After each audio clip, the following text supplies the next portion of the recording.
It's a funny story. I was sitting in my elective comp class at USC with a teacher who's not with us anymore named Leroy Southers, who was a USC grad.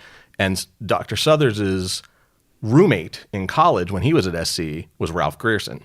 Oh. Probably, one of the best keyboard players who's ever been in Hollywood. Correct. And it's funny because he at one point was listening to something I was writing, and he said, now I know it was an insult, but he said, have you ever thought about writing film music? Your music sounds like film music, which of course means it was two-tonal and boring to him, but that was I was very melodic, and I sort of loved that because I had grown up, my mom was from Boston. We had grown up every summer going to see John Williams and at the Pops and all that stuff. So he said, let me set you up with my friend Ralph and see if maybe he can show you around. He'd never been on a scoring stage, never been to a studio.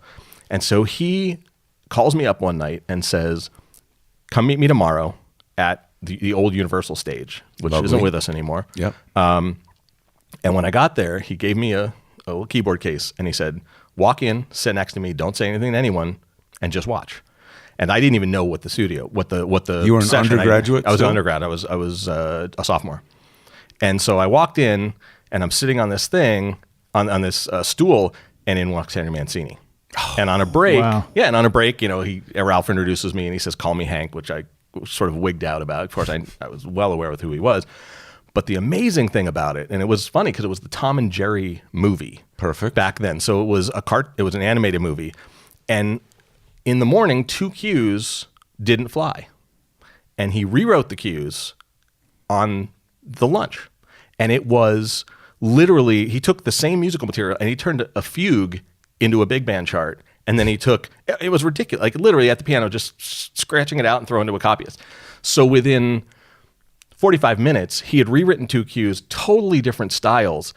And so I'm sitting here watching him command this orchestra, and I'm watching, Hannah and Barbera, just jumping up and down for joy because he had just solved their problem. He had figured it out.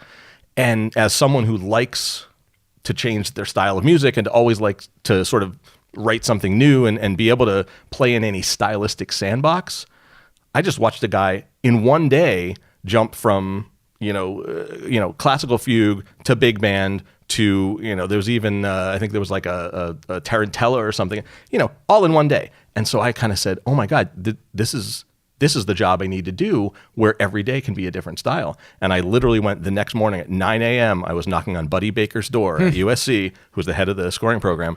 And I was knocking. I said, I'm changing my major. How do I do this?